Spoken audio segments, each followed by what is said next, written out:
대표가 자꾸 자기가 계엄을 막았다 했는데 계엄 막은 것은 야당입니다. 한 대표는 그 숟가락만 얹은 거예요. 예? 한 대표가 따라다니는 의원들 그 데리고 안 들어가서도 야당이 충분히 해제 요건을 행사할 수 있습니다. 한 대표가 막은 게 아니고 야당이 막은 거예요. 그런데도 계엄 해제의 주역이라고 자꾸 말씀하시는데 계엄 선포에 중요한 원인을 제공한 사람입니다. 도대체가 당대표가 계엄 선포 사실을 몰랐다는 게 그게 말이 됩니까? 그건 내 이해가 안 돼요. 그래서 여기에 대해서 한 대표가 자꾸 말을 돌리지 말고 솔직히 내가 이 계엄 유발에 책임이 있다. 그리고 탄핵에도 책임이 있다. 이렇게 말씀하시는 게 어떤지 내가 물어보고자 합니다. 말씀 잘 들었고요. 계엄에 이르게 된 이 과정에 대해서 여당 대표로서 대단히 죄송하다는 말씀을 먼저 드립니다. 국민께, 홍 후보님께 죄송하다는 건 아니고요. 그런데 계엄을 저와 18명의 우리 국민의힘 의원들이 막은 것이 맞습니다. 대통령께서 계엄을 선포하면서 민주당을 반국가단체로 지목하고 계엄을 시행했습니다. 우리 국민의힘이 먼저 나서서 계엄이 위헌 위법이라고 제가 가장 먼저 이야기했죠. 그리고 국민의힘 의원들과 함께 국회에 들어가서 그 표결에 임하지 않았다면 이 군인들이 충분히 들어와서 해산을 했을 것이고 더 강하게 국회에 들어가는 걸 통제했을 것입니다. 모든 사람들이 그렇게 생각하고 있죠. 지금 말씀하신 거는 홍 후보님의 독단적인 생각이신 것 같고요.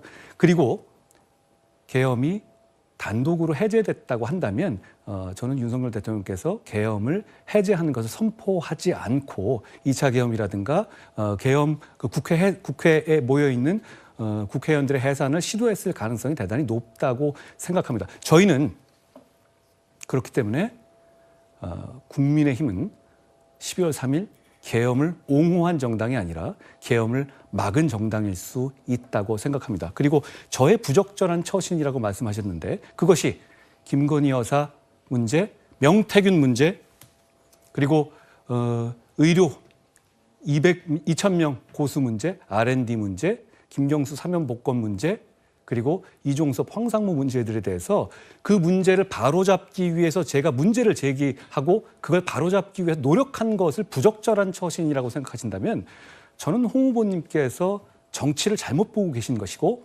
상황을 잘못 보고 계신 것이라고 저는 생각합니다. 그만. 됐어.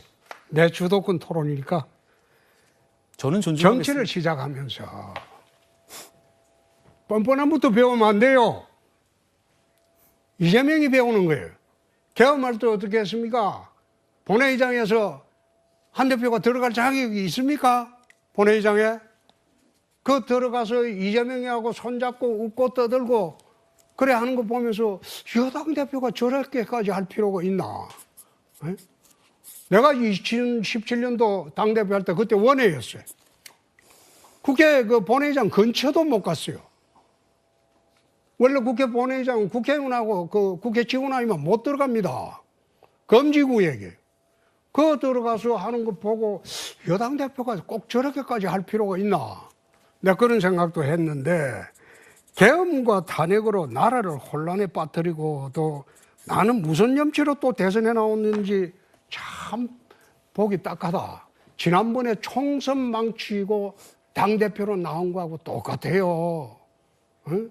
나라 어렵게 하고 망쳐놓고 또 당대표로 나오고 도대체가 계엄을 하려면 당대표라는 사람이 계엄을 몰랐다?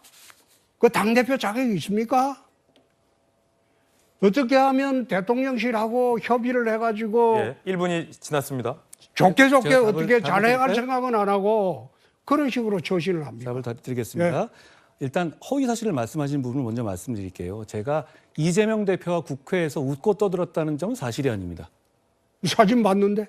웃고 떠드는 장면을 보셨어요? 아유, 웃으면서 사진 악수하는 거 봤는데. 그런 사진 있습니까? 아유, 사진이 없습니다. 연합뉴스에 있어요. 없습니다. 저는 웃고 떨어졌다는 사실이 없습니다. 그건 홍 후보님께서 또 둘이 왜곡을 하시는 악수하고 거죠. 자, 저에게 사진 들어보십시오. 있어요. 그 말씀을 드리죠.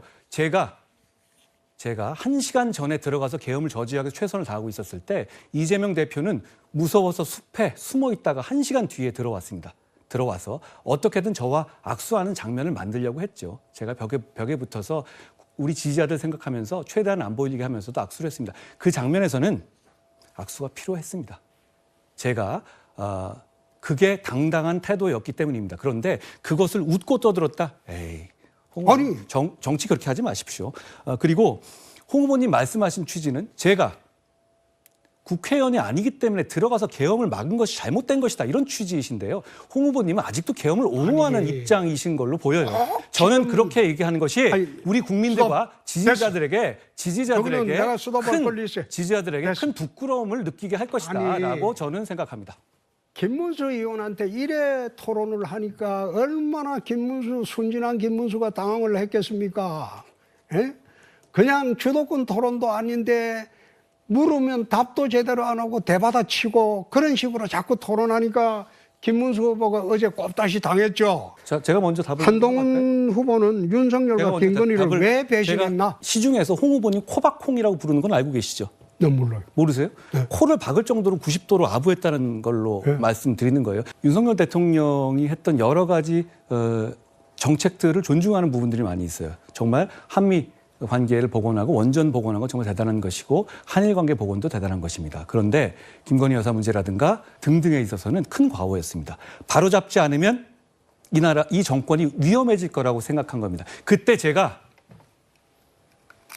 국민의 눈높이에 맞춰서 나섰습니다. 그때 대통령 편들면서 이간질하고 했던 홍 후보님 같은 분이 문제이고 홍 후보님 같은 분 때문에 결국 이런 상황이 이른 것이다라고 저는 생각해요.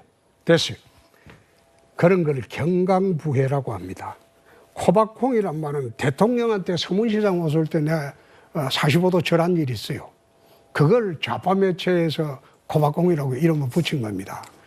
대통령한테 45도 절한 게 그게 아부하는 겁니까? 대통령에 대한 그게 존경입니다. 예? 대통령에 대한 존경입니다. 예의고. 참 그런 것도 모르고 대통령 앞에 깐족거리고 그랬으니까 얼마나 화가 났겠어요. 김건희 여사는 해외 순방 때마다 넥타이 2개를 사서 하나는 동훈이 준다 이렇게 하고 자랑을 다녔어요. 개점 해제 탄핵 주도의 배신을 통해서 대통령과 이거는 차별화하겠다는 겁니다. 자기 개인 차기를 노리고 벌써 대통령과 차별화하겠다는 생각으로 한 것이지 이거 국민을 위해서 지원했다고 난 보지 않습니다. 그거 아마 어느 언론사에서 한동훈 후보 측에 윤통하고 차별하지 않으면 다음 니 대선 못 나간다. 그래 이야기하니까 차별화를 위해서 한 것이지 이걸 갖다가 나라를 바로잡기 위해 그랬다? 난 그렇게 보지 않습니다. 제가 답변 드릴까요? 네. 홍 후보님은 참 상상력이 풍부하신 것 같아요. 어느 언론사에서 저한테 그런 얘기를 했다는 것이죠? 자, 그런 얘기 들은 적이 없고요. 그리고 저도 정치를 하는 사람입니다. 정권이 3년이나 남았는데 의도적으로 대통령과 차별화해서 다음에 후보가 될 수 있습니까? 그렇지 않습니다. 저는 오히려 그 편한 길 대신에 직언을 해서 그래도 이 정부가 잘 되게 하기 위한 길을 선택했던 것이에요. 오히려 홍 후보님께서야말로 다음 대선을 위해서 대통령의 옆에 붙어서 아부하는 길을 택했던 것이 아닙니까? 저는 정치에 경험이 많은 홍 후보님 같은 분들이 저와 함께 대통령이 잘못을 바로잡기 위해서 나서주셨다면 대통령의 국정의 방향도 좋은 방향으로 수정될 수 있었을 것이고 그랬다면 오늘의 이 비극이 나오지 않았을까라고 아쉬운 마음을 가지고 있습니다. 참 정치 시작하면서 이재명 씨가 하는 그 뻔뻔함부터 배우니까 내가 기가 막힌다 이 말이에요. 그다음에 당대표 시절에는 김건희 특검법 통과시키겠다고 용산을 협박하면서 그렇게 하지 않았습니까? 그런 사실이 없다고 아까 질문하셨는데 제가 아니라고 말씀드렸잖아요. 그렇죠? 그러면 김건희 여사를 형수라고 부르지 않았습니까? 예전에는 제가 그 검사 때는 그렇게 부른 적이 있는데 형수라고 하면서 그래 불렀는데 형수한테 못된 짓 하는 거는 이재명 후보하고 똑같다 이 말이에요. 어떻게 생각합니까? 후보님은 누가 넥타이 주면 그 사람이 잘못하더라도 그냥 따라가 줍니까? 그렇죠. 넥타이 받으면 계엄 옹호해야 됩니까? 너무 단순하신 거 아니에요? 누가 너무 후보님한테 뭐 단순하게 주면, 그걸 뭐 주고 몰고 잘해주면 후보님은 그냥 국민이 아니라 그 사람 위주로 정치하십니까? 그래야 된다고 말씀하시는 것 같은데요. 저는 그렇게 정치 않겠습니다. 그게 후보님이 말씀하신 정치 경험이라면 저는 그런 정치 경험 따르지 않겠습니다. 저는 국민만 보고 정치하겠습니다. 이 지도자의 품성 문제이기 때문에 안 물어볼 수가 없어요. 당원 게시판에 윤석열 대통령 후보 내외를 원색적으로 비난하는 글이 게재가 됐어요. 한 후보의 가족이 범인인가 아닌가? 그 대답을 우선 해보세요. 내 가족이면 내 가족이다 아니다. 저는 홍 후보님 계엄은 도망 다니시면서 게시판에 진심이신 거 보고 참 황당합니다. 예, 좋습니다. 아직도 윤석열 대통령과 김건희 여사가 아직도 성역이라고 생각하세요? 당원 게시판, 익명 게시판에서 대통령 부부와 당대표 비판하면 안 됩니까? 홍 후보님 생각하신 정치는 그런 거예요? 아니. 지금 이 상황에서 다시 윤석열 대통령과 김건희 여사를 선거의 중심으로 가져와서 그래서 그렇게 해서 하시겠다는 거예요? 빠져나가지 말고 아니 제 말씀 들으세요. 우선 내 물어봅시다. 들으십시오. 자, 그 선게 비난글 쓴 게 한 후보의 가족인가 아닌가? 그거 아니면 아니라고 하세요. 저는 이렇게 말씀드릴게요. 당원들이 익명으로 보장돼서 게시판에 쓴 글에 대해서는 그런 거 확인할 필요가 없습니다. 아니 그렇게 이야기하면 안 되죠. 한 후보의 가족인가 아닌가? 내 가족이 아닌 것 같으면 아니다고 단순히 이야기하면 어떤 되잖아요. 글을 말씀하시는 거예요? 글이 많아요. 많이 준비해 오셨네요. 글이 많아요. 한동훈이 이름으로 199개, 허수옥이 한동훈이 모 이름으로 155개, 진은정이 부인 이름으로 100개, 한지훈이 딸 이름으로 152개, 진영구 장인 이름으로 134개, 최영옥 그다음에 장모 이름으로 366개, 비방글이 1106개가 있습니다. 그게 비방글입니까? 내용 한번 보십시오. 아니 비방글이에요? 그게 비방 아니 나 참 답답하네. 내 가족이 아니라고 하면 간단할 걸 그 이야기를 그래 못해요? 왜 도대체 누구 얘기 들으신 거예요? 말 안 하는 거 보니 가족 맞는 모양이네. 뭐 마음대로 생각하십시오. 가족 마음대로 생각하는 게 그 간단한 걸 왜 말 못해요? 내 가족 아니다 이러면 끝나잖아요. 자, 후보님. 근데 말을 안 하고 있잖아요. 후보님, 우리는 민주주의자기 때문에 그런 겁니다. 당원 게시판은 익명에 보장돼서 자유로운 의견을 게시하는 거예요. 한동훈 후보도 박근혜 탄핵 때는 뭐 탄핵 기후에 수사 맡아가지고 뭐 징역 35년 구형하고 감옥 보냈고 그때 뭐 국정 적폐 수사한다고 굉장했잖아요.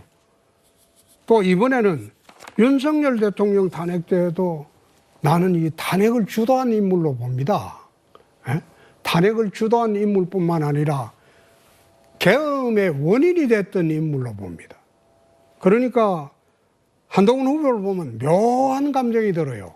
박근혜 대통령이 겪었던 그 문제에 대해서 반대하는 것처럼 말씀하시지만 오히려 구속된 이후에 석방조차도 본인은 반대하시지 않았습니까? 지금 입장이 바뀌신 겁니까? 생각이 바뀌신 겁니까? 아니 그런 식으로 터무니없이 대받아 치니까 내가 참 짜증난다 이 말이야. 답변을 그래 어째 합니까? 국민 앞에서 짜증내지 그렇게 마시고. 하지 말고 박근혜 대통령을 구속해가지고 터무니없이 그 잡아넣어가지고 35년 구형한 사람이 입장이 어떠냐 그걸 물었잖아요. 근데 그 문자 그에 답변 안 하고 엉뚱한 소리 하니까 엉뚱한 소리가 좀 아니라 이상하죠. 본인이야말로 석방을 반대하신 분이잖아요. 그렇지 않습니까? 석방 반대한 일이 없어요. 쓸데없는 소리 하지 말아요. 답변이 나오고 아니 제대로 좀 지금 해줘요. 여기서 국민들께서 보시는 거고 그렇게 쓸데없는 소리 하지 말아요라는 말씀은 적절하지 않아요. 적절하지 않은 게 아니라 깐족된다는 말이 쓸데없는 소리를 밉살스럽게 구는 것을 깐족된다고 하는 겁니다. 적어오셨군요. 그런 식으로 질의 답변을 하니까 김문수 형이 당하고 쩔쩔맸죠. 그렇게 하지 말아요. 그냥 있는 그대로 답변하고 그렇게 하는 게 토로입니다. 제가 드리고 싶은 말씀입니다. 자, 또 이제 하나 물어볼게요. 검사 생활 20년 했죠? 20몇 년 했습니까? 제가 검찰 생활을 오래 했습니다. 검찰 사무는 내가 보기엔 국정의 0.1%도 안 되는데 검사와 임명직 장관 경험밖에 없는 그런 분이 국정을 맡을 수 있다고 생각하고 당대표 되고 그다음에 지금 대선 나왔습니까? 국정 경험 자꾸 말씀하시는데요. 저는 명태균 브로커에 얽힌 경험도 없고요. 수해 때 골프 친 경험도 없고요. 그러니까- 특활비 집에 갖다 준 경험도 없습니다. 그런 그러니까 경험 그런 필요 식으로 없어요. 답변을 하니까 밉살스럽다 이 말이야. 남을 비아냥대는 그런 답변을 하라는 게 아니고 국정 경험이 이렇게 없는데 국회의원도 한 번도 못 해본 사람이 제가 그럼 거기에 대해서 맞는 답변 그래 드릴까요? 어떻게 맞는 답변 대한민국 드릴까요? 국정을 하려고 하느냐 그거 맞는 답변 물어봤잖아요. 드리죠. 자, 저는 법무부 장관으로서 1대 180으로 민주당과 싸웠습니다. 그리고 제가 이긴 경험을 봤기 때문에 국민들께서 저를 불러주신 것이죠. 그리고 원톱으로 어려운 총선을 치렀습니다. 그 과정에서 많은 일이 있었죠. 그리고 저는 그 당시에 저는 이것도 말씀드리고 싶어요. 정말 모든 곳에서 저의 지원 유세를 바랐습니다. 그렇죠? 그리고 그 다음에 제가 총선 이후에 다시 당대표로 왔을 때도 63%의 당원들과 국민들이 지지해 주셨습니다. 그 다음에 결정적으로 개엄날 민주주의와 보수를 지키기 위해서 제 모든 걸 걸고 계엄을 저지했습니다.